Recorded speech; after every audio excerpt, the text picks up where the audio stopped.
welcome to Lagos Channel 10 News at 1. I am Uluwabukola Akonde. The 2026 budget is born out of the vision to consciously guide every fiscal decision to deliver a greater Lagos, where shared prosperity is not an aspiration, but a lived and shared reality.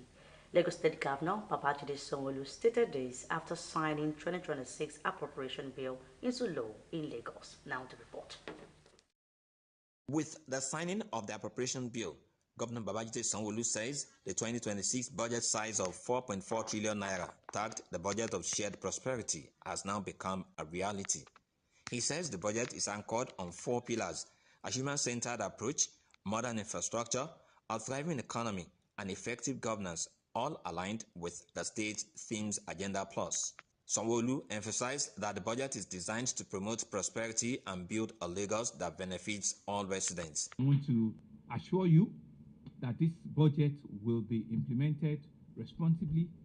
We will put up our A grade to ensure that accountability and value for money is created such that at the end of the day, Lagosians will feel the benefit, of this great work that the Lagos State House of Assembly has done for us. We approach the implementation of the 2026 budget of shared prosperity with a clear sense of ownership and responsibility. Based on the recorded 81% performance of the 2025 budget as at 30th September 2025, this performance provides a solid and credible foundation for the effective implementation of the 2026 budget. The Lagos State House of Assembly had earlier passed the appropriation bill to approve and authorize the issuance and appropriation of 4.4 trillion naira for the 2026 fiscal year. And we are sure that the budget reflects the reality of today's Lagos. Lagosians are expecting that prosperity will go around the entire Lagos. The budget signing ceremony was witnessed by Deputy Governor Abafemi Hamzat, members of the State Executive Council, the head of service, Bode Agol, and lawmakers from the Lagos State House of Assembly. In Lagos, Musa Toliad, Nta News. The Lagos State House of Assembly has thrown its weight behind the state government's ongoing demolition of illegal structures and shanties built along shorelines and under high-tension power cables across the state. Speaking in a statement on Tuesday, the chairman of the House of Committee on Information, Security and Strategy, Stephen Ogundikpe, said the exercise was necessary to safeguard lives and property. The demolitions carried out by the Ministry of Physical Planning and Urban Development are currently ongoing in areas such as Oroshoki and Makoko. This comes amid protests by some Makoko residents who recently stormed the Assembly complex, calling on Governor Babajide Sanwo-Olu to halt the exercise. Ogundikpe described the shoreline settlement as security and environmental risk, noting that many had become havens for criminal activities and vandalism of public utilities. While acknowledging the pain caused by affected residents, he said the exercise was a responsible and forward-looking step aimed at preventing disasters and promoting sustainable urban development.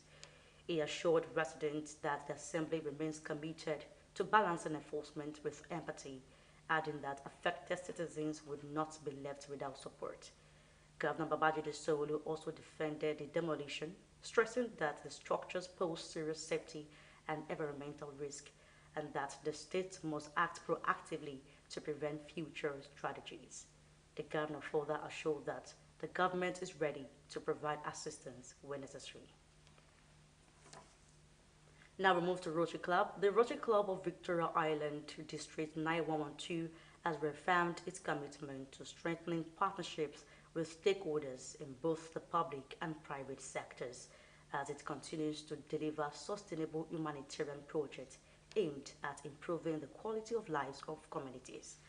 This assurance was given during the induction ceremony of new members into the club held at Lagos Motor Boat Club, Ikoyi, Lagos. Now, the report.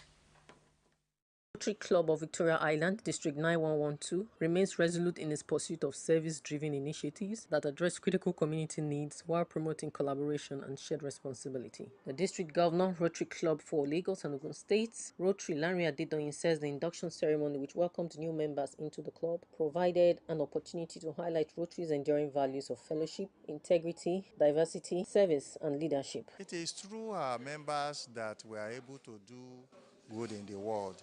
It is through our members that we are able to carry out meaningful and impactful service projects across the world. It is through our members that people feel the pulse of our organization, because when our projects are impactful, when they are meaningful to the communities that we serve, our image will be boosted. For the 44th President of the Rotary Club of Victoria Island, District 9112, Rotarian Ulisa Ibigwe, the inductees are expected to bring fresh ideas, renewed energy, and valuable expertise to strengthen the club's humanitarian efforts. Rotary International is the only service organization that has a permanent observer status in the United Nations General Assembly. That's the reason why we have that platform, so that we educate the people, let them know much more what we're about, about service to humanity. The inductees, including the General Manager of Nta Lagos Channel 10, Rotarian Modupe Oyewumi, who was also conferred with an honorary Rotarian award, pledged a commitment to uphold Rotary ideals of service above self. I'm humbled to receive this award, knowing that Rotary is to service to humanity. I deeply appreciate this. I didn't expect it coming, and I want to say thanks to Almighty God and for the people that deemed me fit to give me this honorary award, and I'm humbled. Thank you. I'm a big believer in, taking care of your own. So I'm truly going to see how I'll be able to do much more. The event also provided an opportunity to formally launch the Rotary Club half-hour program on Nta Lagos Channel 10, a platform aimed at deepening public awareness of Rotary activities and humanitarian impact. On behalf of the Rotary Club of Victoria Island, which is the sponsor of this project, I have the honor of formally launching the Rotary half-hour program today at the Rotary Club of Victoria Island. Rotary is not a cult. Rotary is not an elitist club. It is a club of you and I, where we donate our treasures, our time, and our talents. I already have like 7 areas of focus: education, environmental sanitation, child maternity. So I feel like if we have more people know about us, maybe we have more people join us, and by then they spread the word some more. So mission is accomplished better day by day. Rotary is very interesting. So where you meet people, you interact with people, you meet people of different professions, and they are very responsible. Expand our reach, promote Rotary, and let people know what we do, who we are, and the impact. The ceremony concluded with networking and fellowship, reflecting Rotary's belief that meaningful service is best achieved through unity, partnership, and collective action. Congratulations to the inductees. Now we'll be going on a break. After the short timeout, the news continues. Please stay tuned. Looking for a spacious, serene, beautiful and comfortable environment for your event? Then Nta Lagos Channel 10 premises is the place to be. With about 3,065 seating capacity, Nta Lagos Channel 10 premises provides a well-secured land and car parking lot for your wedding receptions, birthday parties, religious and school activities. Our conference hall is convenient for company annual general meetings, lectures, seminars or workshops. With just 250,000 naira only, you can use our entire space and also have your event covered with a token which will be aired on our social diary program, Mary Lane. For more inquiries, please contact our marketing department, Nta Lagos Channel 10 Tejo Show, or call Chibuzo on 0812-324-5519 and Gmo on 003-830-1669. Nta Lagos premises affordable just for you. You are welcome back. You're still watching Nta Lagos Channel 10 News. Now we bring you details of the fire outbreak that happened earlier today A fire outbreak in the early hours of Tuesday has destroyed a one-story commercial building housing computer and accessories dealers at Computer Village, Ikeja, Lagos. The Lagos State Emergency Management Agency, LASEMA, said it received a distress call at about 1:55 a.m. through its 767-112 emergency lines, prompting the immediate activation of the State Emergency Response Plan. According to the agency, its response team arrived at the scene about 2:15 a.m. and found the building fully engulfed in flames with thick smoke indicating intense combustion. The building was mainly used for the storage and sale of computers and accessories, and the high volume of combustible materials caused the fire to spread rapidly. Lasema confirmed that the entire upper floor of the building was completely razed, with goods and properties worth millions of naira destroyed. While no lives were lost, one Lagos State firefighters sustained minor injuries and was treated on site by the Lagos State Ambulance Service. The agency said a multi-agency operation involving the Lagos State Fire and Rescue Service, LASABOS, and the Nigerian Police Force successfully contained the fire and prevented it from spreading to nearby buildings.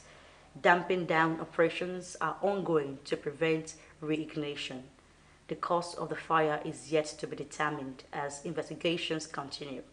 LASEMA has also called for a structural integrity assessment of the building and a review of fire safety measures across Computer Village.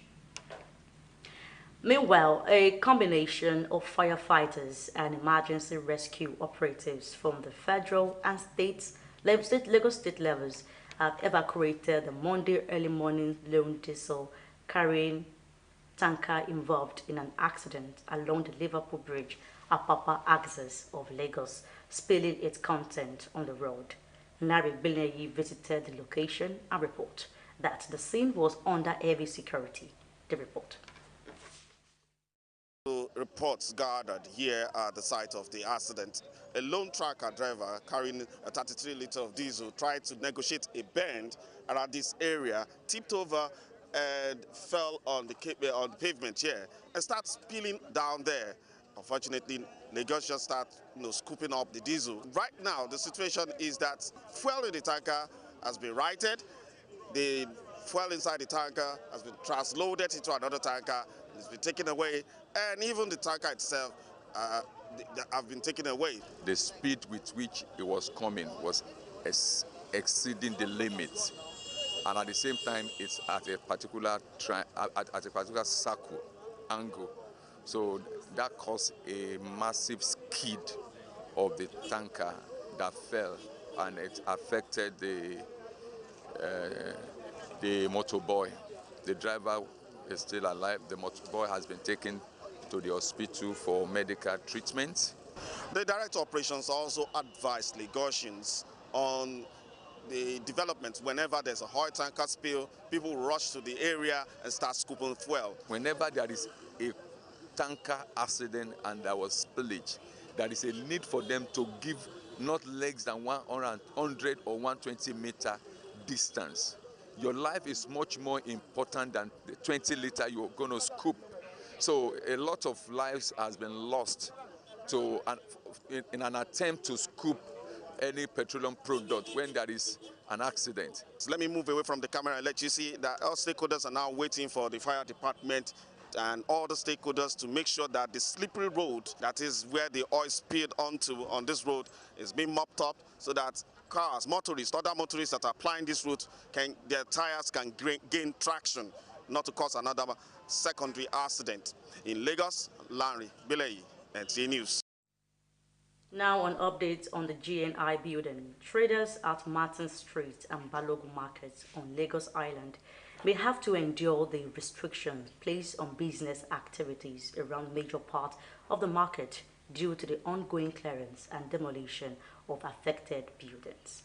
Joel Popola reports that the impact of the closure continues to linger amid uncertainty on when the exercise will be completed. Now, the report. The closure of Martin Street and major parts of Balogun Market affected by the fire incident on Christmas Eve, government says is to ensure public safety and each free clearance operation. As long as the Great Nigeria Insurance House building is still standing, commercial activities in Balogun Market and adjoining areas will still be on low key. Authorities are saying demolition is not what will be done here, but rather deconstruction in view of the magnitude of the building. With most streets around the vicinity and 10 entry points into the market cordoned off, the traders are left with only a small place to trade, which is adversely affecting business activities. Many prospective customers can hardly find their way around the market, while sales, according to the traders, have been on the decline. That really be affecting because even my customers, they really can't get customers now because some people that doesn't have their number, I find it so difficult to locate their shops. Any other market we can go for now because where they are doing business, people have already low horse there. And what we are managing as online, a lot of our customers are online, so we are just managing to do business with them. If say that people where they trade, if they don't come out a day, we know how they feel for our body. Make the government, make them have patience on us, make them do this thing in time. Some of the buildings on Martin Street, which have already been marked by Lagos State Building Control Agency for non-compliance to building regulations, even before the incident, are now in a precarious state.